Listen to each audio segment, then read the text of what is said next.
Em uma semana, nós todos vamos votar. O que está em jogo esse ano é completamente diferente de todas as eleições que tivemos na nova República. Hoje mais cedo, o Ciro Gomes, o terceiro colocado, ele fez um pronunciamento à nação. Ou melhor, vamos usar a expressão que ele preferiu. Um manifesto à nação. No texto que ele leu, Ciro faz dois argumentos. Um antipolítica econômica.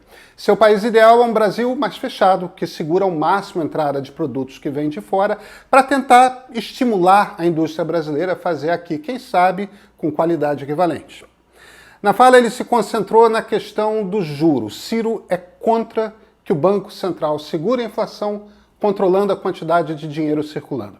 É para isso que bancos centrais sobem e descem as taxas de juros, para deixar o dinheiro circular mais ou menos, que é o que segura ou solta a inflação. Até aí, tudo certo. É um argumento. Ele se manifesta contra há anos, mas não conseguiu se explicar para a sociedade. Não é que ele não tenha conseguido convencer as pessoas. Se você pergunta, mesmo para muitos apoiadores do Ciro, as pessoas dizem que ele é muito inteligente, muito articulado, que quer desenvolver o país. Agora, explicar mesmo o que Ciro pretende é difícil conseguir encontrar alguém que consiga. Os militantes mais dedicados, eles conseguem. O eleitor comum não entendeu o que Ciro pretende. Fica essa vaga impressão de alguém inteligente, preparado e complicado. Estamos a uma semana da eleição. Ciro pontua 7 pontos aqui, 8 ali. Ele não conseguiu fazer o seu trabalho político. Convencer aliados a estar do seu lado, convencer eleitores a votar nele. O argumento mais importante que ele fez hoje não foi esse, foi um argumento político. É nele que a gente vai mergulhar. Ouçam. Hoje a máscara desta farsa cobre duas faces, que mesmo possuindo certos conteúdos e contornos diferentes, trazem de forma profunda a matriz histórica dos erros que há décadas atrasam o Brasil e escravizam o nosso povo. É essa matriz, escrava de um modo corrupto de governar e de um modelo econômico submisso aos interesses do mercado financeiro, que une Lula e Bolsonaro. De forma deliberada, não questionam o fato de o Brasil vir adotando há 30 anos um modelo político baseado no conchavo, na corrupção e no toma lá da cá, e de vir prolongando a vida de um modelo econômico que entrega a riqueza do país para quem já tem muito e que distribui apenas migalhas para quem tem pouco. Ou seja, Lula, o PT, Centrão, Bolsonaro, meio que dão no mesmo. Na verdade, ele até dá a entender que todo o sistema político, todos os partidos, são mais do mesmo. E numa articulação com a imprensa e com a inteligência, a palavra é dele, decidiu-se convencer a sociedade de que só há 2 candidatos. A população está iludida e não percebe que tem mais escolhas. O argumento político de Ciro é chocante por ser simplista, por estar errado, por não ficar de pé. Lula e Bolsonaro não são a mesma coisa. Simone e Bolsonaro não são a mesma coisa. Caramba! Ciro e Bolsonaro não são a mesma coisa. Bolsonaro é um rompimento completo com os valores da Constituição de 1988. É chocante que a uma semana da eleição um candidato democrata finge ignorar como funciona o sistema político brasileiro, como funciona a Constituição brasileira. Finge ignorar os valores da democracia brasileira. Vamos mergulhar para entender o que Ciro está fingindo que não sabe? Em por que o seu argumento é simplista? Eu sou Pedro Doria, editor do Meio. Gente, estamos na reta final. O nosso compromisso aqui no Meio é injetar informação nas redes. Não é fazer campanha política, é trazer argumentos para ajudar a pensar, provocar o debate, traduzir o que às vezes parece complicado na política e não é. Na era do digital, a democracia precisa mais de jornalismo, mais do que nunca. Desses espaços onde a informação, ela se abre para o debate e não rejeita qualquer lado. Bom jornalismo vive da assinatura de quem o consome, sempre foi assim. Você pode fazer muita diferença para que o conteúdo do Meio chegue a mais gente em mais lugares. Nossos assinantes, eles já estão fazendo a diferença. Assine o Meio, aliás, assine o jornalismo que faz sentido na sua vida. Sabe, quanto mais as pessoas se abrem para ouvir os diversos lados, menos Bolsonaros teremos. Mais ideias serão testadas, mais exigiremos dos nossos candidatos. Esse aqui é o ponto de partida.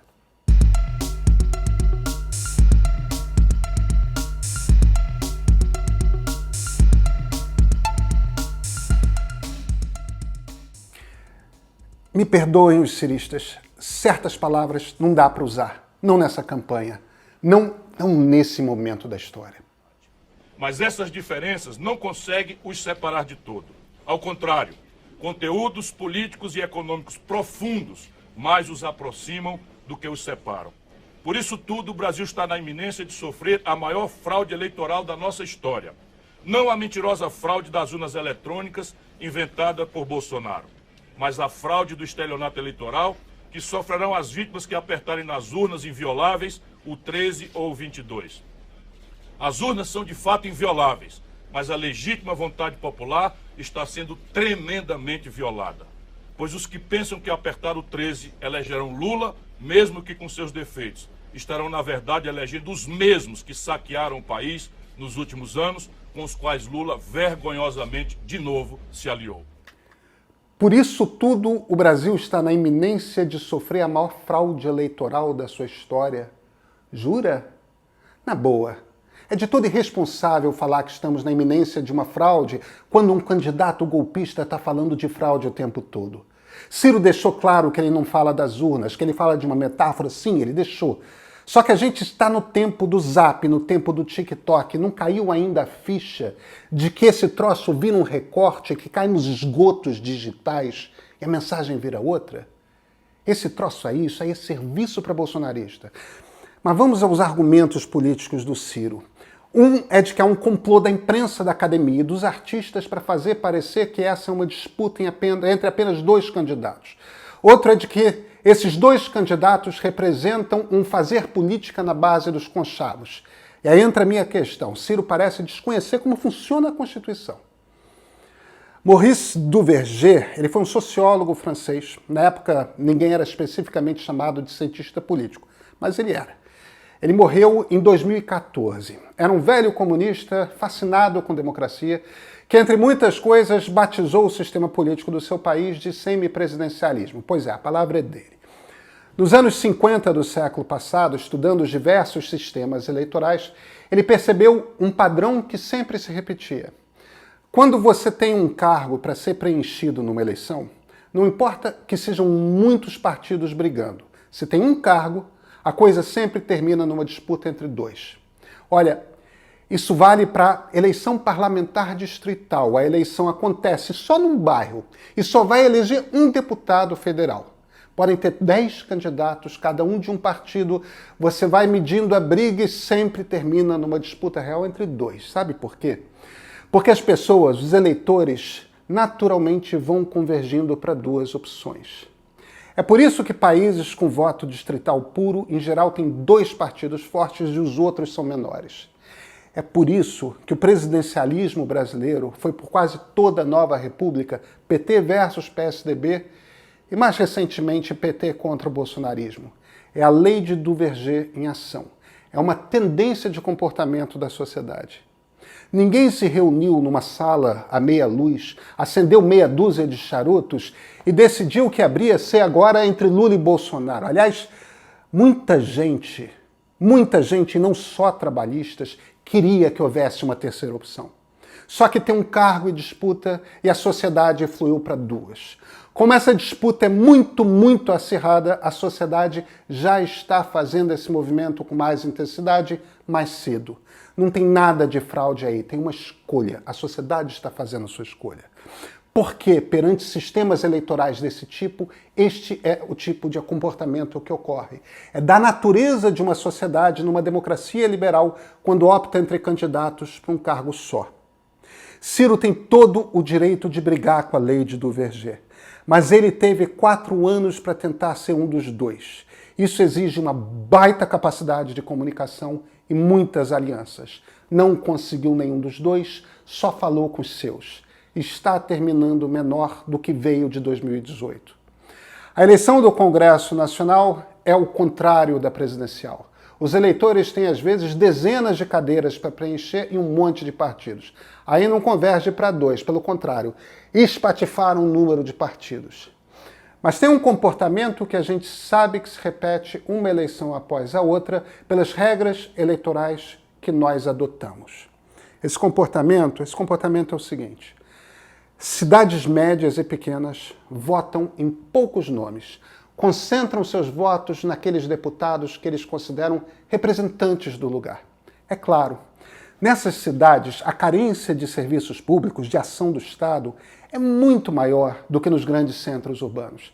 Então, o parlamentar de valor é aquele que traz iluminação, traz ambulância, traz coisas concretas. Cidades grandes dispersam seus votos para deputados, não concentram.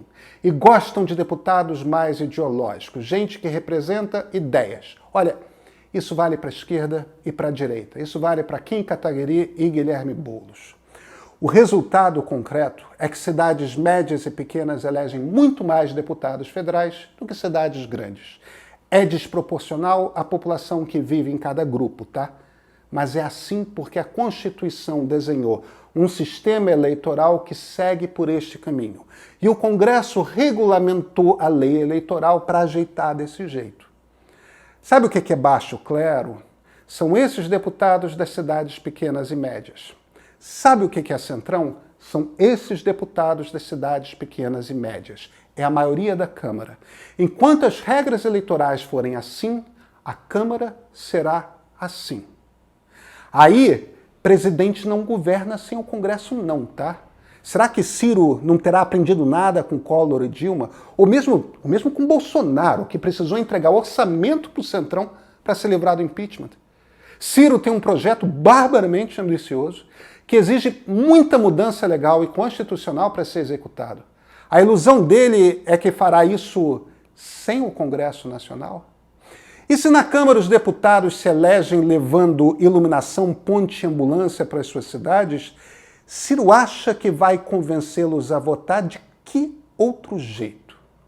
Porque, veja, Bolsonaro também gosta de fazer esses discursos de fui eleito e não adianta de nada, porque há um limite para que o presidente da República pode fazer sem o Congresso, sem o Supremo. E quem determina esses limites, quem determina é a Constituição Federal. Então, quando Ciro se vira e fala que o Brasil vem adotando há 30 anos um modelo político baseado no conchavo, tem uma coisa aí que ele não está dizendo. Não é a eleição de Lula, de Bolsonaro, mesmo dele, Ciro Gomes, que vai confirmar ou mudar esse sistema, não. É absurdo porque o principal argumento do Ciro é de que eleitores de Lula e Bolsonaro são personalistas, enquanto os dele não. Os dele defendem um projeto, uma ideia. Como se qualquer pessoa com capacidade de gestão com aquele projeto no lugar dele faria o mesmo. Ao mesmo tempo, ele está dizendo que tem alguma forma de poder mágico de mudar todo o sistema do presidencialismo de coalizão por sua mera eleição. Não tem. Nenhum presidente tem esse poder. Aliás, quem tem menos poder de mexer no sistema que ele chama de baseado em conchavos é o Poder Executivo. Quem pode mudar isso são o Legislativo, principalmente, e Judiciário, um pouco menos. Porque a maneira como votamos para deputado federal teria de ser reinventada do zero. Sem isso mudar, teremos conchavos, teremos centrão e teremos esta república. Ela pode ficar mais transparente, as negociações podem vir para a luz do dia, mas o jogo seguirá sendo essencialmente o mesmo. Qualquer político hoje que diga que Lula e Bolsonaro são a mesma coisa está negando que Bolsonaro representa uma política de adoração à morte, na forma de armas, de destruição da mata, na forma de violência, na ausência de vacinas, na negação ao direito de ser diferente, de proteção das minorias, no seu horror às mulheres. Todos os valores sobre os quais nossa Constituição se levanta, Bolsonaro os nega. Lula não é especial por não ter nada a ver com Bolsonaro. Aliás, uns 70% dos brasileiros não nos enxergamos em Bolsonaro. Ao fim dessa eleição, Ciro Gomes ele está mostrando não ter entendido o momento da história perante o qual foi colocado. Dá perfeitamente para ser candidato até o final e manter a dignidade. Ciro Gomes escolheu outro caminho. Esse comentário aqui da Marina Consolmagno, ele é muito importante. Pedro, eu gosto muito dos seus vídeos, mas estou sentindo falta de uma defesa eloquente do voto útil. Chegou a hora de você declarar a importância do voto em Lula como estratégia para afastar o perigo da definitiva instauração de um regime autoritário e retrógrado no Brasil. Se você não explicitar essa posição, vai ser difícil continuar assinando o seu meio. Marina, eu não vou fazer isso. Vamos lá. Eu acho que parte do trabalho que a gente precisa fazer na nossa democracia é começar a delimitar os papéis de cada gente na sociedade, no debate público, no espaço. Eu não sou artista, eu não sou acadêmico, né? Cientista político, tudo mais. Muito menos eu sou político. Eu sou jornalista. E enquanto jornalista, uma das coisas que eu faço é análise política. Há muitos anos, inclusive. Qual é a diferença aqui? A diferença é que você nunca vai me ver fazendo uma declaração de voto. Eu não vou me virar para você e falar: eu voto no fulano, eu voto no cicrano. Lá atrás, no início da carreira, eu cheguei a fazer isso. E eu jamais repetiria. Foi um erro de ingenuidade, foi um erro de não ter compreendido o papel, sabe? Uma sociedade democrática precisa ter um grupo de pessoas que, de alguma forma, está dedicada a compreender o jogo político e traduzir esse jogo político para a sociedade, sem, porém, estar nos lados diversos deste jogo político. Então, qual é o limite disso? O limite disso é o da própria democracia. Então, se a espera é me virar e falar: olha, Bolsonaro é um risco à democracia, não vote de forma alguma em Bolsonaro. Jair Bolsonaro é um risco real que deve ser levado a sério à democracia brasileira. Ele não pode ser reeleito sob o custo de nós perdermos a essência da democracia. Mas esse é o meu limite. A partir daí, qualquer outro tipo de declaração, inclusive a declaração vote em Lula no primeiro turno, ou vote em quem você prefere no primeiro turno e vote em Lula no segundo turno, qualquer outra declaração seria tomar partido num determinado debate político. E não é meu trabalho. Meu trabalho não é ser influencer de candidato, influenciador da opinião em prol de um candidato, em prol de outro candidato. O que eu acho que eu melhor posso ajudar no debate público? A fazer a tradução. A fazer a tradução por um determinado prisma, tá? Que é um prisma social liberal. Não é um prisma trabalhista, não é um prisma socialista, não é um prisma conservador, não é nem um prisma liberal conservador. É um prisma social liberal. É um dos muitos prismas que existem para a gente enxergar a maneira como uma sociedade democrática funciona. É o prisma que eu vejo mais bem representado junto com a social-democracia na Constituição de 1988. Por isso me parece um prisma perfeitamente compatível com a Constituição de 88, perfeitamente compatível com a defesa desse regime que a Constituição inaugurou. Então, em cima desse prisma, eu tento mergulhar nas ações dos diversos atores políticos, nas propostas de política pública e tento fazer uma tradução do que elas representam, de quais são os debates que estão acontecendo aqui, de o que você pode entender se você olhar por esse ângulo, o que você pode entender se você olhar por este outro ângulo. E assim, a partir disso, tentar ajudar as pessoas a chegarem às suas próprias conclusões. Mas o meu objetivo não é chegar às conclusões. É ajudar quem assiste, quem me lê, quem me ouve, a chegar às suas próprias conclusões, a tentar juntar peças, a trazer o contexto que muitas vezes está ausente quando a gente apenas olha para os fatos crus conforme eles acontecem no dia a dia. Então, nesse debate a respeito do voto útil, que eu acho um debate crucial, um debate essencial, um debate fundamental, esse debate a respeito do voto útil tem dois ângulos. E esses dois ângulos são igualmente democráticos. Tanto eleitores de Ciro quanto de Simone consideram que levar essa eleição a um segundo turno é fazer com que a candidatura do ex-presidente Lula seja obrigada a sentar na mesa, ter conversas e trazer para o debate a respeito de o que vai ser o próximo governo, tentar influenciar no que vai ser o próximo governo. O próximo governo vai durar 4 anos. Quem argumenta que essa eleição precisa ser encerrada no primeiro turno diz, em essência, que vocês estão brincando com perigo. São 3 semanas a mais para Bolsonaro armar algum tipo de confusão.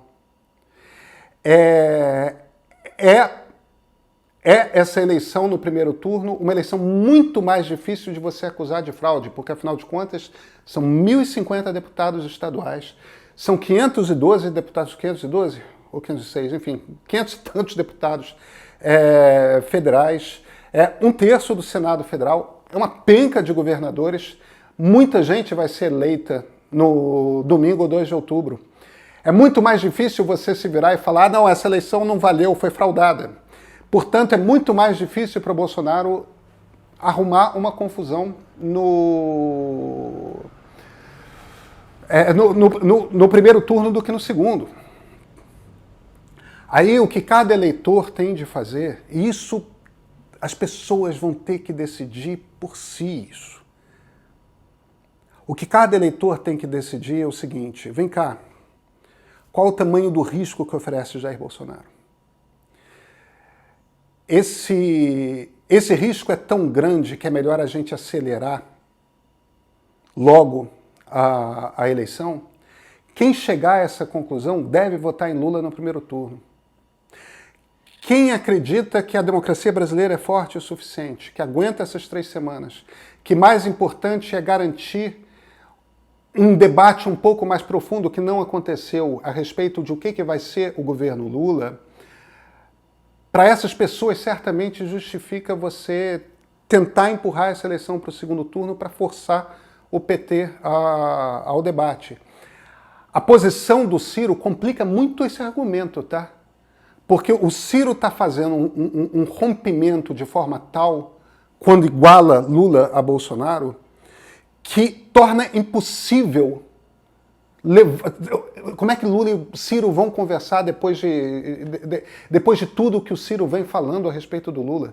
O Ciro não pode ter essa conversa, ele se desmoraliza por completo. Ué, como assim? Agora você escolhe entre aspas, porque foi assim que ele representou, um ladrão contra o outro? Quer dizer, eu acho muito difícil para os ciristas fazerem o argumento de que estão tentando negociar no segundo turno, porque não estão. Para quem vai votar em Simone Tebet, esse argumento é perfeitamente plausível, porque a campanha que ela está fazendo é totalmente compatível com a ideia de abrir um espaço para ter uma conversa. Agora, o que eu posso e devo fazer é tentar fazer o desenho, tentar mostrar o que cada uma das opções vale. O que eu não devo fazer é virar de uma hora para outra alguém que tenta convencer as pessoas a votar no candidato X ou a votar no candidato Y. Não quando você tem mais de uma opção democrática. E é importante que as sociedades tenham pessoas cujo trabalho seja esse, quanto mais pessoas, melhor. Entende? Eu não tenho absolutamente nada contra artistas, políticos, influências de redes sociais,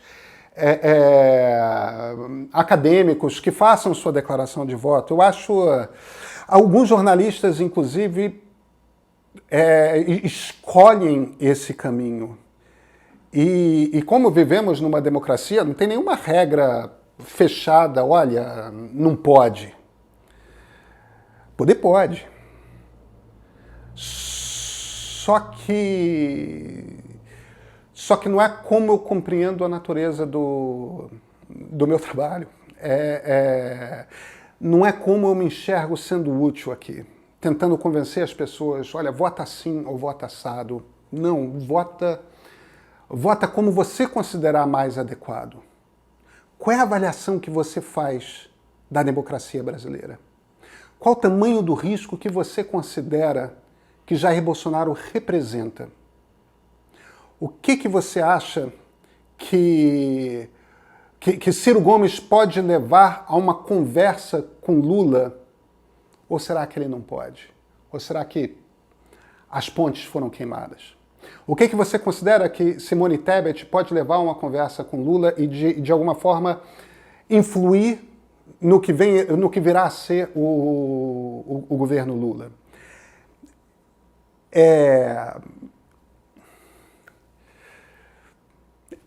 Mas a escolha é de vocês. A escolha é de cada um de vocês. A minha escolha pessoal, é claro que eu tenho uma escolha pessoal.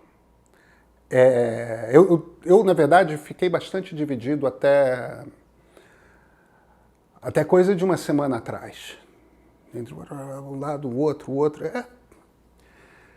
Mas minha opção pessoal não é e não deve ser relevante. A conversa sobre política, o debate sobre que caminho devemos seguir, sobre quais são as consequências de um de outro, é nisso que eu posso ajudar. É nisso que eu tento ajudar.